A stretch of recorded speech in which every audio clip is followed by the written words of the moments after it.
जब भी कोई मुसीबत आए, दो चीज आपको करना है, सब्र और नमाज। एक मुफस्सिर ने लिखा है कि सब्र के साथ नमाज की क्या जरूरत है। तो लिखा है कि सब्र एक तोशा है। अरे भाई टिफिन लेकर के आप जा रहे हैं, तोशा खत्म हो गया, अब क्या करना है आपको? तो अब नमाज आपका साथ देगी। अल्लाहू अकबर। तोशा खत्म हो जाए तो नमाज आपका साथ देगी। जी हाँ, नमाज आपका साथ देगी। तो सब्र एक तोशा है, वो खत्म हो सकता है। अगर ये तोशा खत्म हो जाए तो नमाज से सहारा लो, ये उसको रिकवर कर देगी, बराबर कर देगी। और एक ने कहा, एक मुफस्सिर ने, कि सब्र जो होता है ये तुम्हारी मदद करता है कि तुम गिरो ना पस्ती में, और नमाज मदद करती है कि तुम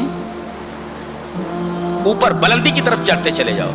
तो सब्र तुमको नीचे नहीं गिरने देता और नमाज तुमको बुलंदी की तरफ ले जाती है। लिहाजा अगर नीचे न गिरना हो और बुलंदी की तरफ सफर करना हो तो दो चीजें आपको करनी है, सब्र और नमाज।